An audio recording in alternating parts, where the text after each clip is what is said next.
Well, my name is Ann Norris. I'm the chair of the Community Health and Psych Mental Health Nursing Department here at the Cannell School of Nursing.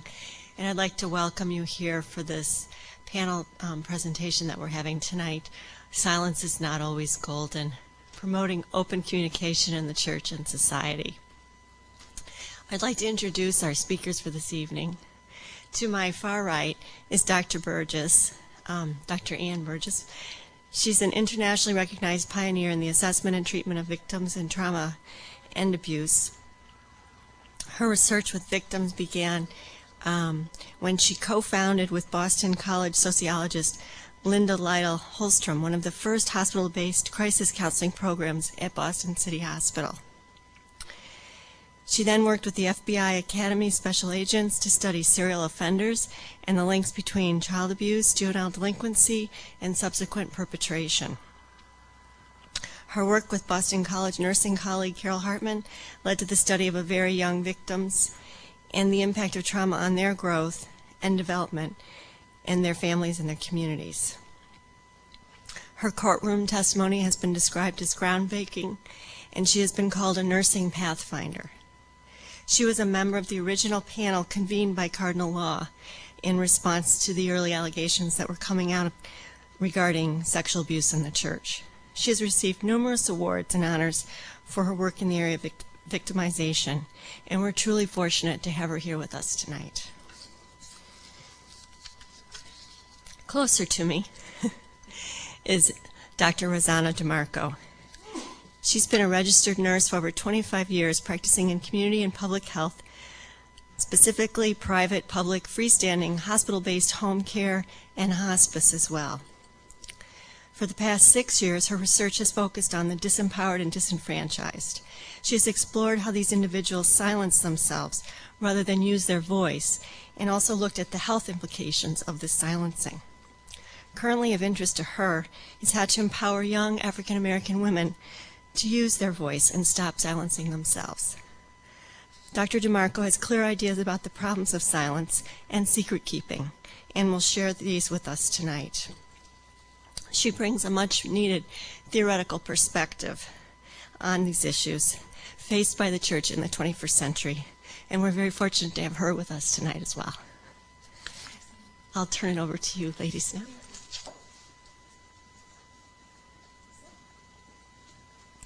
Good evening, everybody. Thank you so much for coming. We are very glad to have the opportunity to share with you some of the things we've learned along the road. And I'd like to just let you know, so that you don't feel like you're on a blind date, that these are the kinds of things that we'd like to talk about tonight, as Dr. Norris just introduced. First, what I'd like to do is talk for a little bit about, I think, 4 frameworks or ways of looking at explanations for why people or groups of people silence themselves, and what consequences are brought to people and groups when they do that.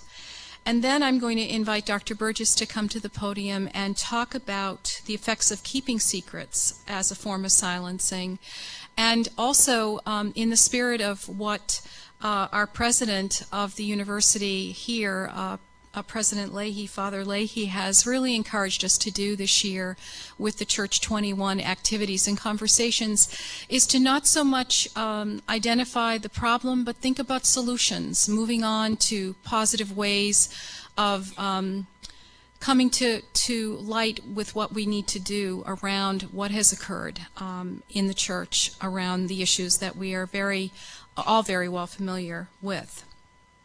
So let me tell you again a little bit about how I got interested in silence. I think that's a fair way at least to think about. There's a genesis of why we come up with our ideas and why we come up with interests, and certainly that has been the case for me.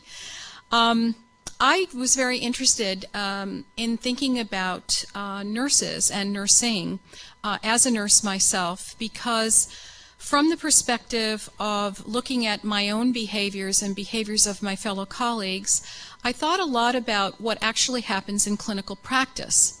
So what I'm going to do tonight in talking about 4 theoretical frameworks is really not only talk about women that many cases that I experienced in terms of work and behaviors at work, but also talk about how people look at the behaviors of men and how that fits in terms of some of these theoretical frameworks. So let's begin with some of the ideas around nurses and what I've observed and what people have wrote about or studied that sort of have brought me to this idea of why do people not say what they really know directly? Why do they keep secrets? So in clinical nursing circles, I have observed and people have studied this idea of what happens, say for example in a hospital down the street, maybe off of Longwood Avenue perhaps, that will be nameless, when somebody makes a mistake in clinical settings. We've heard a lot of publicity of late looking at medical errors and a lot of concerns about medical errors, but what happens when somebody makes a mistake? How do people handle that mistake? And what's been observed and written about from the point of view of actual qualitative research studies, but observational research, is that rather than going directly to the person who makes the mistake, if you observe the mistake and helping them see that they made a mistake or an error, what actually happens is people rally around that person who has made the mistake and go to a nursing supervisor or the person who gets paid for making the buck stop with them. Okay? So it's an interesting phenomenon, this idea that we're not direct about going to the person who has an observable error that might not even harm somebody, that might be something that potentially can harm somebody, but rather than going directly to them and talking about it, what we do is avoid and maybe go to the person who's in charge so they can do their job and, and basically earn their pay, if you will. The second thing that has been talked about, observed, is this idea that even when people come to the workplace and they work in and participate in some unacceptable way, everything from coming to work late, maybe being a curmudgeon at work, maybe not being a team player, that what happens is that the group, rather than dealing with those behaviors directly, actually is very quiet about them and just accepts them or tolerates them rather than dealing with them directly. Some people are nodding their heads, so I feel like I'm being affirmed that these are real issues, perhaps not issues solely of nurses, and I think that might be the case. But my reference point is certainly this as a nurse.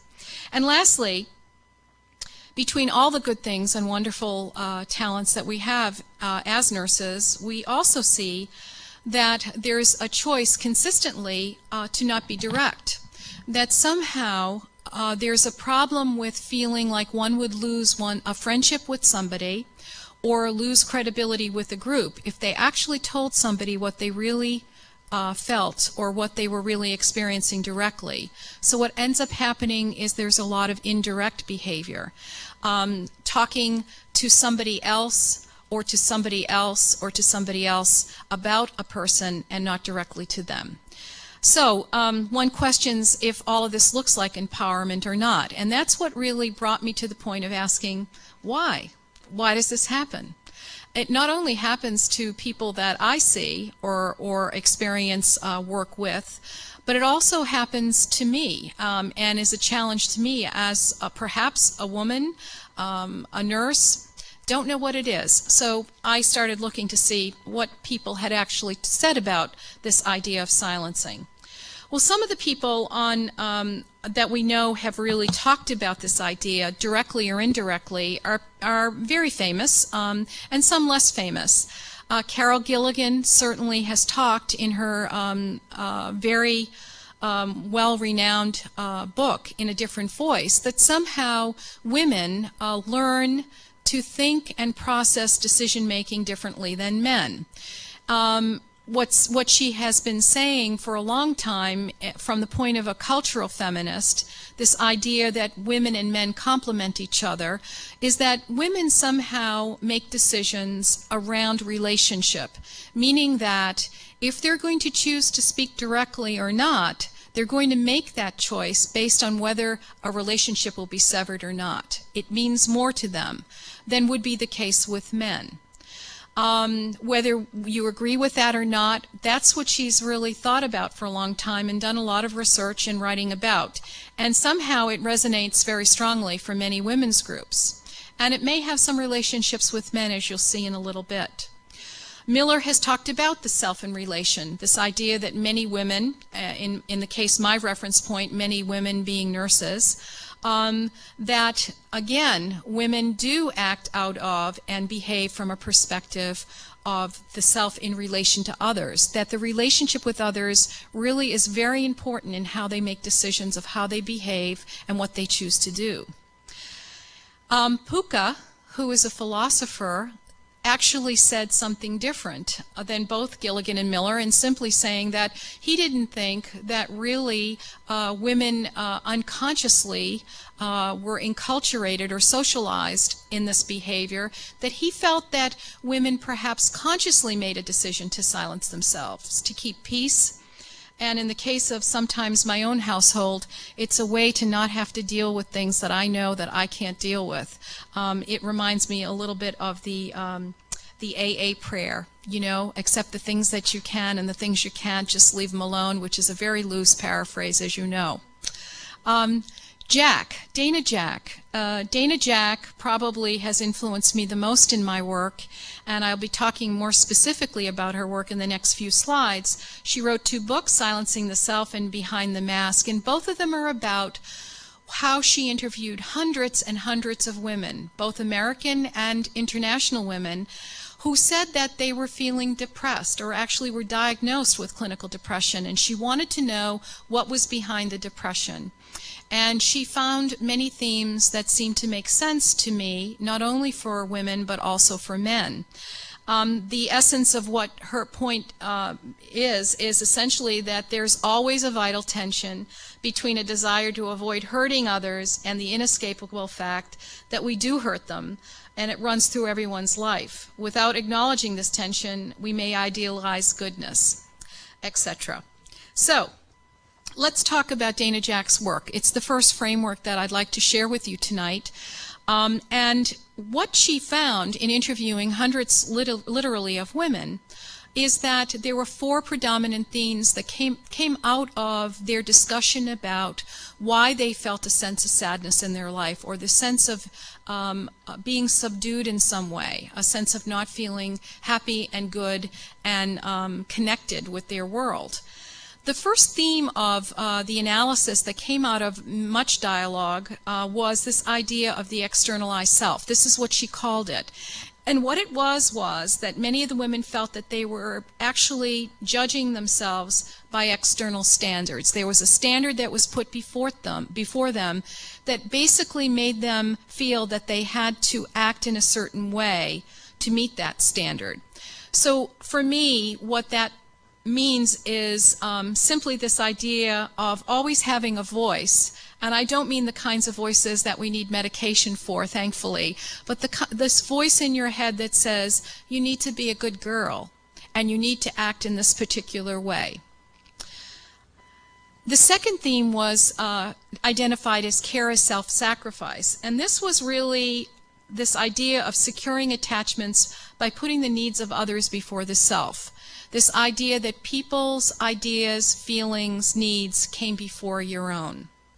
The third was something she called silencing the self, which is simply that it was more important to really not let one's own needs and feelings be told directly. It was better not to do that, because if you did, somehow you would lose a relationship if you did. If you told somebody directly that you were upset with them, you wouldn't do that.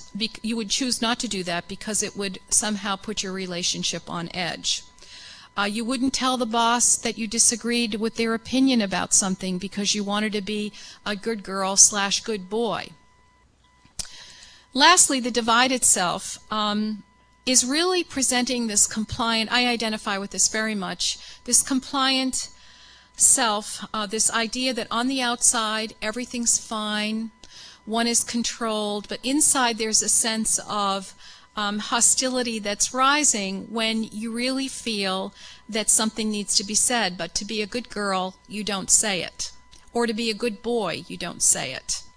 And for me, I think about times where I've been in a social situation or a professional situation where somebody says something, and after they leave, usually about 15 or 20 minutes later, I'll say, "Oh, how dare they have said that? I mean, how could they have said that? I should have said something. Why did I say something?" Etc. And I think a lot of people feel or experience that many times during the day, in some subtle ways and maybe some more profound ways. Okay, let's talk about men for a minute, because there have been people who have used Dana Jack's work and actually said, well, if this is the case, based on what women have been socialized to know or have come to understand about their behavior, what about men? What about them? And so I pointed out here that Riemann, Chambliss, and Rodenboh did some studies looking at an instrument that Dana Jack pulled together that represented those 4 different ideas: the externalized self, silencing the self, self as self-sacrifice, care as self-sacrifice, etc., and actually looked at how men answered questions that related to these ideas of silencing. And what they found, or what these researchers found, was that there was an existence, as they sort of looked at the instrument and tried to figure out what are the themes that percolate up, this idea of, at least from a research perspective, a factor analysis. The factor that came out, or the theme that came out the most for men, was this idea of autonomy and concealment. And what this boils down to in terms of validity studies, and what I mean by validity studies is thinking about how does this compare with other ways of silencing oneself, is simply that men tend to silence themselves. There's high correlations with an idea of avoidant attachment, which really means that men tend to withdraw not to maintain relationships like women, but to maintain control. Okay. Let's go to another framework. Before I do, does anybody have any questions or observations about anything that I've said thus far that you'd like clarification on, or anything like that? Okay. This next framework, thinking about silencing, comes from a nurse scientist by the name of Marie-Louise Friedemann. And what Dr. Friedemann was talking about here is a framework that really looks at family life and choices that families or groups of people make around how they choose to live and feel congruent about who they are, connected with who they are. What Friedemann says is that people choose behaviors, and these behaviors are subsumed under a dimension of behavior. So she says that some people in times of their lives tend to gravitate towards maintenance behaviors. And maintenance means that they just take care of the basic things of life. So in a family, or in the case of a work group, it means just taking care of what you need to get along. So for a family, it might mean clean laundry, toothbrushes, toothpaste, the availability of food, getting out of the house with a locked door, basic stuff, nothing more, the bare bones. Change, on the other hand, means that you open up an opportunity to maybe look at things differently in some way. Individuation behaviors are behaviors that really are behaviors within a group, a family, in the case of Dr. Friedemann's work, that shows that people are moving out of the family unit and trying to find more meaning in what they do in their lives. It might be going back to school. It might be coming to a Church 21 presentation like this evening. Could be many things. And coherence are behaviors, the idea of coherence is the idea of behaviors that are thrust into this idea of looking at how we connect with each other, how we feel close to each other, making efforts to do things together. Coherence. So, interestingly enough, in my own work, what I have found is that if you look at the 2 upper quadrants of the circle in this PowerPoint slide, Maintenance and coherence, taking care of the basic issues that we need to survive, and paying attention to being connected, is called a dimension of stability. And in the work that I've done, I have found that there have been direct correlations between, in the work with nurses and also with women living with HIV, that there have been connections between silencing the self behaviors and stability. And conceptually that makes sense to me, because if you silence yourself, you certainly are not paying attention to change or finding deeper meaning. You're not certainly connecting yourself in some way with a deeper meaning and deeper relationships with people. What you're doing is you're keeping the culture the same, subsumed, if you will, this idea of stability. Okay, 2 more ideas, and then we'll hand this presentation over to Dr. Burgess. There have been a lot of people who have quoted Pablo Freire over the years, and I've been very interested in his work. And for those of you who know him, and for those of you who don't, this is a man who was exiled from Brazil in 1964, and he was literally exiled from his country for 21 years. And he devoted himself to looking at the oppression that was experienced within Brazil in those years by himself, but also by the people who were his friends, his family, his colleagues.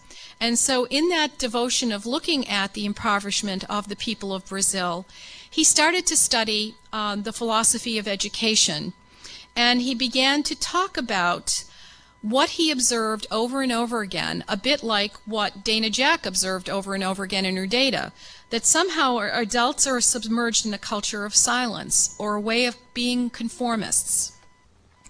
And so he began to talk and write about this idea of oppression, a word that slides off our tongue often enough, but in terms of how he explored it and explained it, it brings a lot of meaning to this idea of why people keep secrets and silence themselves. What he says is essentially there's the root of the cycle is that people who are dominated by a group feel inferior. And what happens is that the dominating group actually creates norms and values of culture in their own image and really put them upon people who are oppressed. So these subordinated groups take on the culture of the dominant folks and begin to devalue their own attributes. So in English subtitles, for me, what that means is that somehow there's a culture that allows people to feel less, but rather than fighting that culture, what people do is take it on and then begin to devalue themselves. And what becomes more complicated is that devaluing brings lack of pride, low self-esteem, a lack of confidence, specifically to change anything, because there is no energy to do that. And what ends up happening is there's this crazy syndrome that begins called a submission aggression syndrome, meaning that this very thing, that people feel upset about being put down by a dominant group, and they express and want to express that aggression towards this powerful group. But because they have low self-esteem around the cycle I just described, what ends up happening is they in turn become submissive with the powerful. So what ends up happening is the aggression that they feel, a little bit like Jack's stage that I talked about, this idea of feeling compliant on the outside but hostile on the inside and not doing anything about it, they turn the hostility inward. And there is this phrase that Freire begins to talk about, which is horizontal violence, that what ends up happening is the groups keeps each other on edge, aggravating each other, and then nothing gets accomplished. So what happens is we have a sense of marginalization. At least this is the way I've thought of it over the years, that when there is a sense of horizontal violence, a sense of inferiority, lack of self-esteem, nothing really moves beyond being on the margins. And so what ends up happening is people really try to fit into the dominant group, but what ends up happening is that they never quite receive that status and they stay on the margins. Okay, last of our ethereal theoretical frameworks. I know Donald Cozzens was here. I'm sorry. Thank you. He was exiled because he had some original thoughts about education. And he believed that in classrooms, students should not be talked to by those that feel they have the dominant idea. That what students really need to do is be in an atmosphere where they develop the knowledge and talk it through and integrate it with a professor or a teacher. And that was highly suspect in a time when it was more important from the dominant group that people heard the same story over and over again to get it right. Yes, yes. Well, it became political in Brazil at the time. Are there any other people who are familiar with Freire's work that might want to comment about that? Because I've been a student of his work, but I'm sure others might have taken a look at his writing and might want to comment on that. Okay, well, thank you for your question, and thank you for somebody showing me your hand flailing there. I didn't see you. Thank you. Donald Cozzens was here, I believe, last fall, and I was, my colleague, Dr. June Horowitz, who's here tonight, one day said to me, "You've got to read this book, Rosanna." The name of the book is Sacred Silence, and I picked it up really immediately. I missed his presentation, but what Cozzens does in his book is really, again, support and confirm a lot of the things that I've just mentioned in the other frameworks.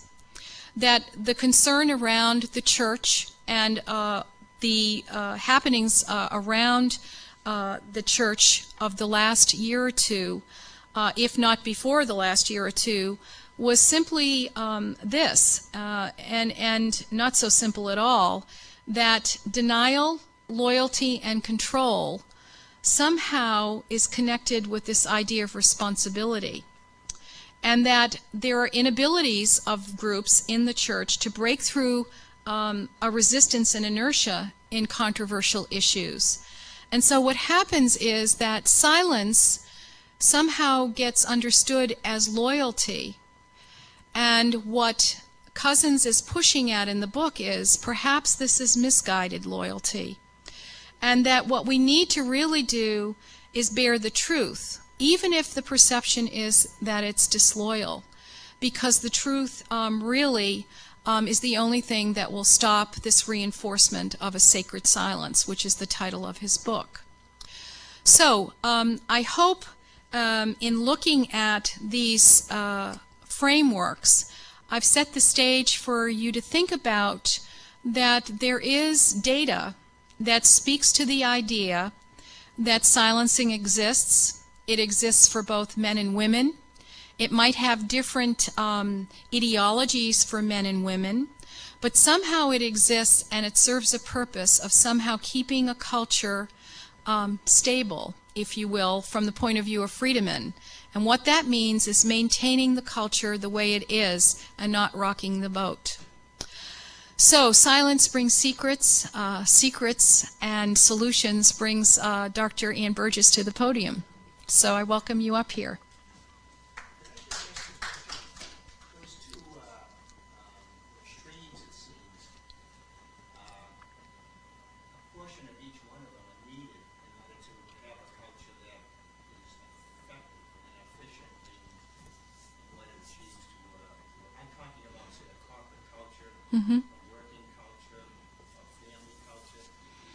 If the extremes were allowed to go to their extreme, there would be no control, no energy, no effective energy in either way, it seems to me. I agree. I'll just flip back for a second. Remember this framework that I showed you a few minutes ago by Friedemann, one of the interesting things about this framework is that she says that we can describe the behaviors as she's defined them, and even the dimensions, stability, control, growth, and spirituality. But what she's really saying in terms of family work, so we'll think metaphorically for a minute, is that what we try to do with families or try to help families around is this idea of coming to the center and thinking about what the balance is between all these behaviors and these dimensions, because then it would be congruent in a very balanced way with the environment. This is an open system, it's not just a closed system. So what you're saying is very true. But what brings personal pain, and sometimes what brings us to change, as we so well know, is the extreme. And that's where we've come from and why we're here today. The idea of looking at frameworks to try to understand that at least somehow helps me feel that there's some reason why this happens. Why would this happen? Why would this happen? And it helps me just think about how we get to extremes. Maybe it's the way we learn. Maybe it's something that is established as the way we're supposed to be and we buy into it rather than saying, why should we be that way? And so it goes. I think your point was well taken, but balance is, of course, what we would want to seek. So what we're going to do now, yes?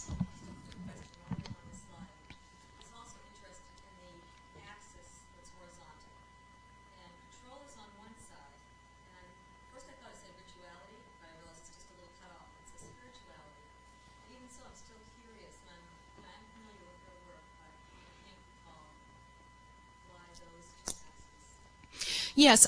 Well, when you think about the exploration of change, it means that you actually decide on what the change would be, and you would personally have some power over making that decision. When you look at the other side of the axis, when you think of spirituality, this is the blend. That's the dimension that's really blending coherence as well as individuation, which is finding deeper meaning. So why it's spirituality isn't in the religious sense. It's in the sense of how one goes deeper into the self and is less in control or less in power about what they choose to change or do. There's more of a sense of openness. Where maintenance, very much, you're in control of what you're minimally doing. It's the minimalist approach. And changes, you're in control of what the change will be. You're making those choices. So that's how she differentiates it. Okay, we'll have some more time for questions after Dr. Burgess's presentation. Thank you, Rosanna. I'm hoping that we can now take what Rosanna has so clearly presented and apply it to what I'm going to present, which is much more a clinical presentation, as I am basically a clinician at heart and want to tell you what I have learned in trying to give, whenever there is silence or there are secrets, there is always a message to tell. And much of my research has been to give voice to populations that have been silenced. So let's see if we can. Am I going the right way? Oh, good. Okay. There we go. Okay, thank you. My research really began here at Boston College, and just to give you a little bit of a framework for that, Linda Holmstrom, who is a sociologist in the university here, was looking back in the 70s for an opportunity to study a problem that she knew was being an important issue for women. And that was the issue of sexual secrets or rape, forced activity. She knew that they were having a series of speak-outs along the East Coast and along the West Coast, where women would gather together to talk about things that they were not allowed to talk about, if you will, in the open public. And she had attended some of these. So she was looking for a new research topic. She thought she'd study rape victims, but she was having a hard time finding them. Now, those of us in nursing know that they are hard to find. that one of the behaviors of someone who has been victimized is to retreat, is to withdraw, and if you will, to hide. So even though she wanted to study the population, she couldn't find any persons. So I said, well, I know where they come, at least initially. I don't know what happens to them after that, but if you're willing to come to the hospital, let's see if we can find someone who will give us permission to talk with rape victims.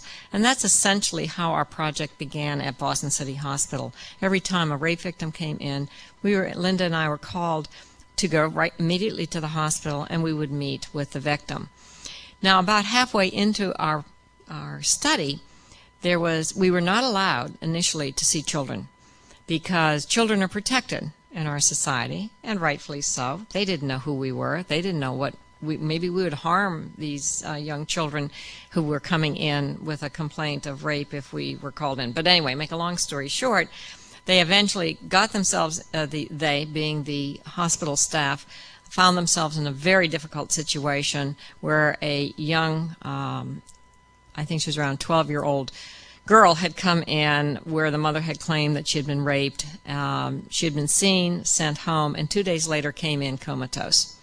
And they knew something was very wrong. So they called us in because they didn't know what else to do. So anyway, at that point, luckily we were able to help resolve the situation, find out what was going on, get her secret, if you will, out, and begin to then deal with it. So our work then turned to both children and adults.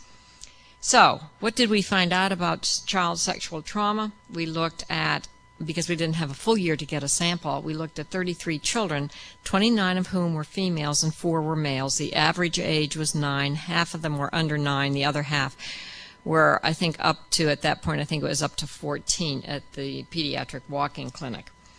And as we looked at the data, listening over and over to these young children tell us what had happened, and also listen to what the parents said, is that these were really what we would call an authority assault, that somebody who stood in an authority position over the child had sexually assaulted or sexually exploited the child. And that was really our first inclination to describe for the children the relationship between the adult and the child, and one in which secrecy was very important. In fact, it was so important that we put that in the title of our very first paper on child sexual trauma. But to give you some of the dynamics or a framework, as Dr. DeMarco has taught me, I should say, the person that we looked to in trying to describe this was George Simmel. Now, George Simmel is a sociologist. I think he wrote most prolifically in about the 1950s. But he talked about ambivalence in children, and that it was a component of decision-making in the child. And when there's an unequal relationship, the adult trades on this ambivalence or this inability to make a decision. And so George Simmel talks about domination as a form of interaction, and he states that the desire for domination is aimed at breaking the internal resistance of the subordinate. So he presents this as a very calculated, a very planned type of action in which the adult wants something and trades on it for the child. So it became clear to us, at least in talking with children and in reading some of the sociological literature, that what was actually happening in sexual situations is that the offender, the adult, would pressure the child to go along with the activity. The child may be totally unaware of what the activity was going to be, and then the adult would in some way carry through with the act. Now, how are they pressured? Because people are always saying, well, why would a child do that? Why would a child go along and do X, Y, and Z for whatever? Well, the child goes along with it because they're pressured into it for a variety of things. It could be material goods. I saw children at City that for a cookie or for a dime or something would do something, not realizing what it was they were being asked to do. Also, they are pressured by obedience because children are supposed to be obedient, so that's an important concept. And very often they misrepresented moral standards. This is okay to do. I'm your father, or I'm the teacher, or I'm such and such, and this is okay to do. They often would even have some books. Of course, we now know what those books were, but they would have books to say this is okay to do. And then there also was the need for human contact. There indeed are some children, there are some adults, who just the need for human contact is enough to pressure them into bowing, if you will, to the action of the adult. Now, once they had the child and they had the sexual act committed, whatever that act would be, the next thing they had to do is to pressure for secrecy. For the adult to be successful, he now must conceal that deviant behavior, because it is deviant. You know, people don't go around saying what they're doing with children sexually. So we looked at the data and saw that indeed there was this pressure for secrecy, and that the way that the children were pledged to it was either fear of punishment. If you don't do this, something terrible was going to happen. Or there would be such bad things, there would be repercussions from telling, you aren't going to be believed, what a terrible child you will be, your parents won't love you, all kinds of fears. Or the fear of simply being rejected or being abandoned. No one is going to like you. All of these fears very much are part of a child's life. And so you can see where these fears, depending on how it was said to them, could very much silence them. And then we always had the communication barrier. How many times I would have a child saying, I didn't know what to say. I didn't know what to call it. I didn't know what he was doing. So how could I tell someone? Now, what about secrets? Yes, Judy, what? Oh, I'm sorry, yes.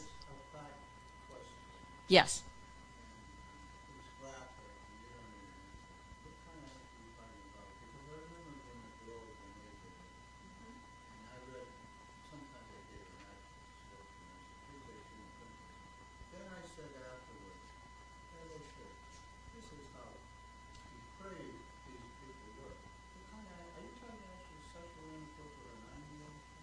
Yes.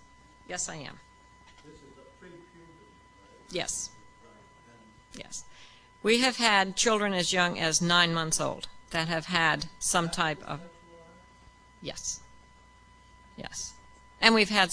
The oldest has been 98 in our study, so it runs a full gamut. It isn't just children. But at any rate, yes. And I think you bring up an interesting point. What should you do? Should these kinds of things be printed? And as you said, you saw yourself saying, oh, gee, no, they shouldn't. But then on the other hand, how are people to know? How are people to know if it isn't? Yeah. Right. Mm-hmm. Well, that may be a matter of debate, but as to what is wrong. No, I thought you said what is wrong with him. That gets into a matter of debate as to what is wrong with him. No, of course it's wrong. It's just some people say, and I'm not going to get into that debate today as to what's wrong. Is he, what's operating within him to cause the behavior? But at any rate, to look a little bit at secrets, what service do secrets provide? Well, it controls information. A secret is a wonderful way to control information, if that's a motive. But there's also tension in secrets because two parties know. And there always is the tension, is one party going to tell or not? Now, disclosure without both parties' permission may be viewed as betrayal. And very often this was a factor that played into the child not telling, is would they be betrayed? Would they betray the adult, whomever he would be, depending on the authority relationship? So that was also another great tension factor. Simmel said the external danger of being discovered is interwoven with internal danger of giving oneself away. And what's important about this description is you see how much agony and tension is within the person who has the secret, not necessarily the person the other party involved. But certainly, I can tell you in talking with children and victims in which there is an authority relationship between the two parties, the tension is enormous, and that's one of the factors that plays into the lowered self-esteem. That is quite a component, if you will, of long-term sexual trauma. I'm not going to go into this tonight, but I do want you to be aware of the advances that have been made in the neurosciences as to what actually goes on in the brain when there is this type of trauma, psychological trauma. And it's something that is now called post-traumatic stress, where you have the intrusive thoughts. The thought comes in, the person tries to avoid thinking about it, and in process becomes the hyperarousal, the anxiety, whatever is the startle reflex. All of that is now part of what has gone on with the person. The limbic system is where the research tells us we are going in terms of involvement. The fight-flight phenomenon, which I know you all are familiar with, that always gets activated when anybody feels they're in danger, is, if you will, silenced in the child or in the victim, because they are in the situation and they really go into a freeze mode. The alarm system, that which alerts the person to danger, becomes stuck, and the trauma learning results from the chronic abuse. Flashbacks are the panic memory from environmental cues. This is why it remains with the person. It is a long-term, permanent type of, if you will, injury from any type of psychic trauma. What are the solutions? That's what we're really, as I understand, that this year is to be focused on as the various evenings on the church in the 21st century. There is a very interesting, I would alert you to Paul Isley's very thorough discussion of child sexual abuse in the Catholic Church, a historical and contemporary review. And what Dr. Isley has done is to go back through history to see what were some of the solutions. And let me just read to you what they said in what St. Basil recommended as a solution in 1107 A.D. He said, a cleric or monk who seduces youths or young boys, or is found kissing, or in any other impure situations, is to be publicly flogged and lose his tonsure. When his hair has been shorn, his face is to be foully besmeared with spit, and he is to be bound in iron chains. For the 6 months he will languish in prison-like confinement, and on 3 days of each week shall fast on barley bread in the evening. After this he will spend another 6 months under the custodial care of a spiritual elder, remaining in a segregated cell, giving himself to manual work and prayer, subject to vigils and prayers. He may go for walks, but always under the custodial care of 2 spiritual brethren, and he shall never again associate with youths in private conversation, nor in counseling them. Now, what do you think of that in 1107 A.D. as a solution? There's some very important things there outside of some of the things they're going to do to him. Look at the last part of he must stay under the care, the supervision, if you will, and he must never be alone again. These are very important concepts. These are concepts that we have, those of us who also try to understand and work with offenders, say that this is a type of behavior that the person cannot control himself and should always have supervision. This is what this monk said way back. I think it's very, very instructive. Anybody have anything? Did you think that was good or bad or what? Yes. I would just say that it's interesting they were aware of this problem in the year 1107 AD. Yes. It's a big problem in church history, and that I think is what this paper really brings out. This is not new. In 305 A.D., yes. Oh, question. The biblical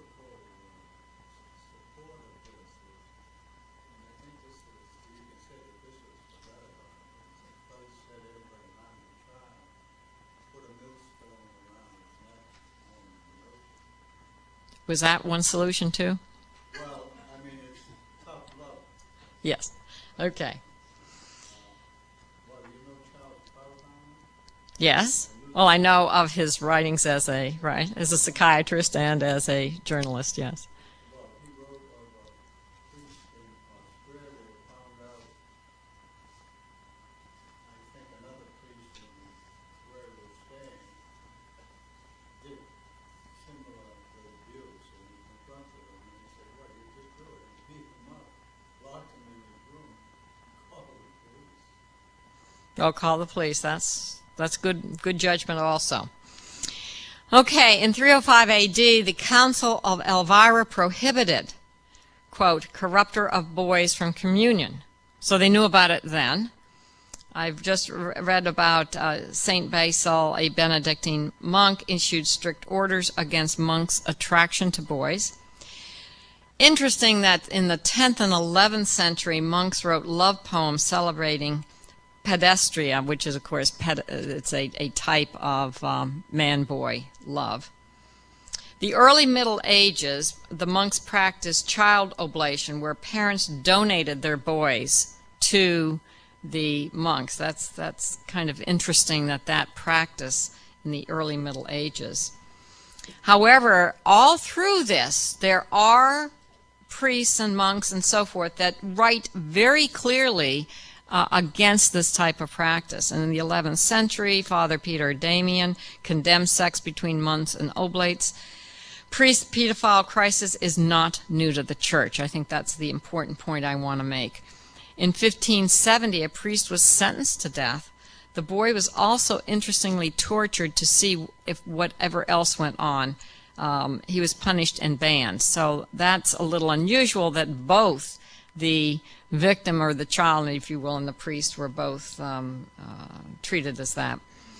Now let's move up to contemporary times and see what we can learn here. And I think it is important to look at what has happened to see why things were missed and what should have been done, where there was silence that there should not have been. In the 1970s, which is the time that Linda Holmstrom and I were beginning our work, the cases were certainly being held and were quietly being settled. I am aware that the New Orleans case, which was probably one of the biggest ones, was quietly settled.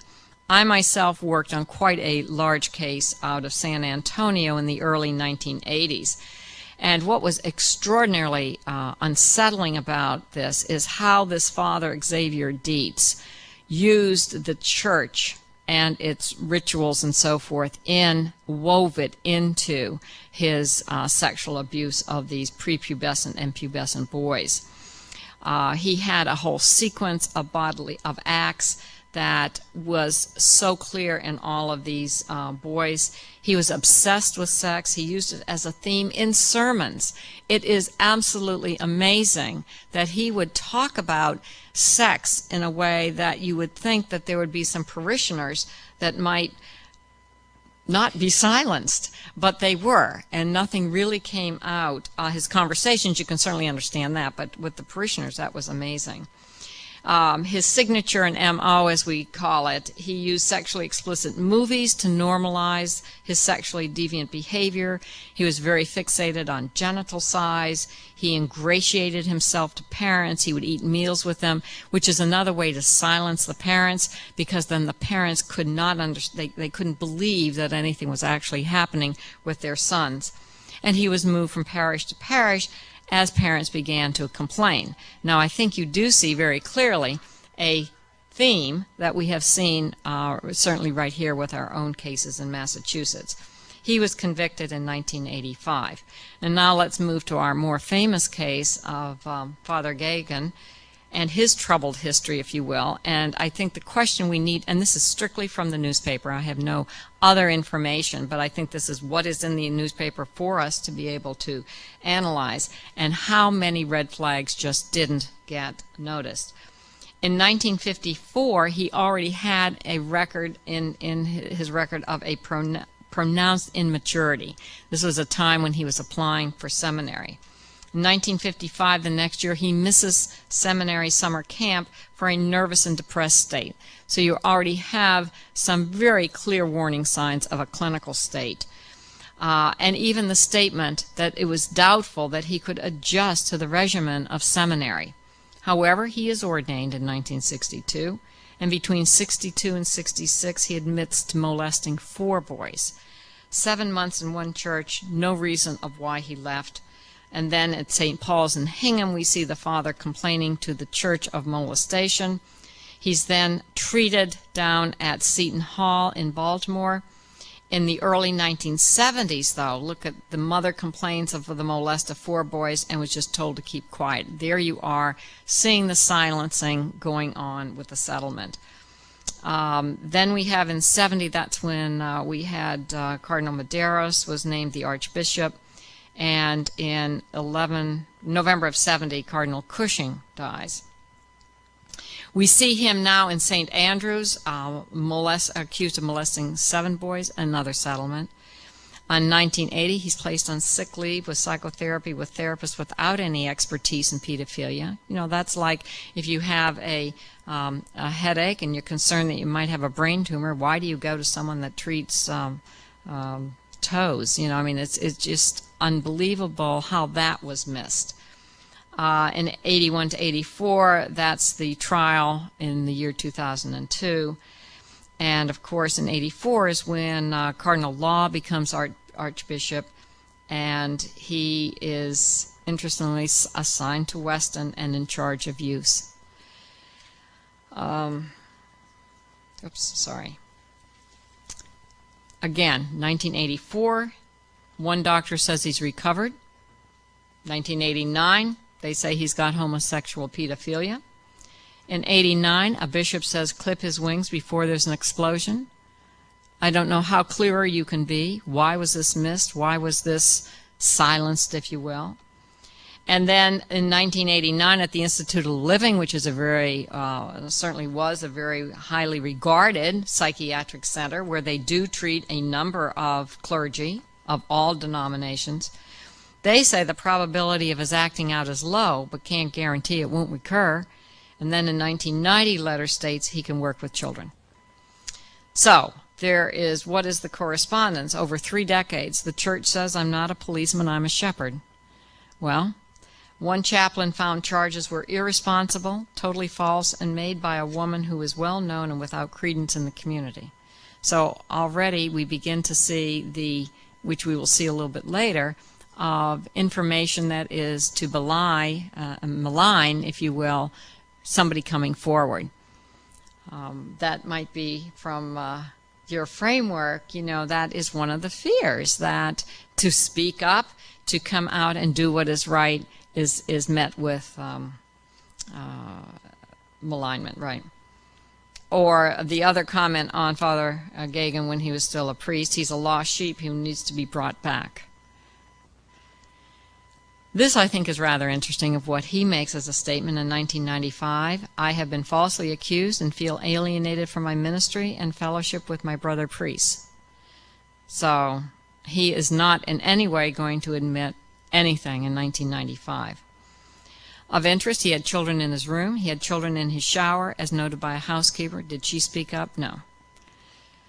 Kept boys out all night. Everything was against all church rules. This is not behavior that went unnoticed.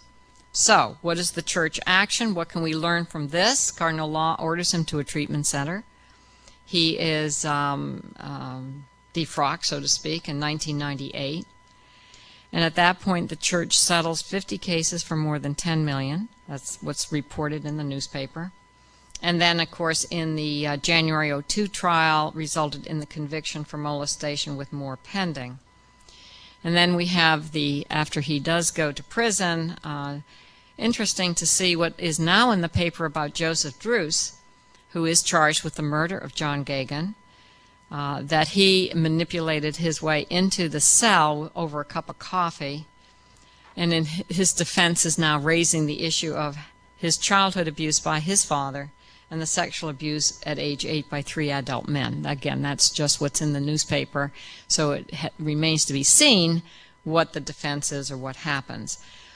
But you do have troubled boys that do act out in very troubled ways, and that there is something to be learned about what motivates both the molester as well as the murderer. To move us a little bit forward, Cardinal Law in 2002 appointed a commission on the protection of children, which I was invited to attend.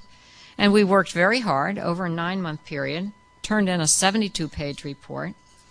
And then we were all rather, I guess I wasn't surprised, I can't say I was surprised, but it was certainly disappointed that the church officials had taken our report and quietly modified the policies and procedures report that had to do specifically with trying to silence again certain information that we had felt was very important that not be silenced.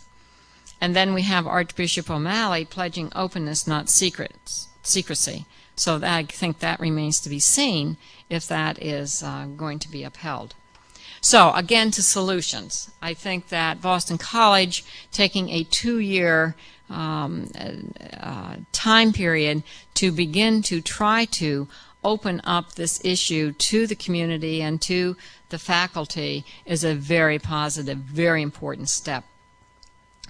There are some interesting things that I did find in the paper. I do, if anyone wants to discuss it, you know, Keating, ex-Governor Keating, former FBI employee also, had led the commission that was appointed by the bishops, and one of the reasons that, I don't know if this is one of the reasons, but he did have in the newspaper, he was quoted in one of the papers saying he was smeared by a priest letter saying he had an affair and wasn't attending Mass, and he has vehemently denied both of those.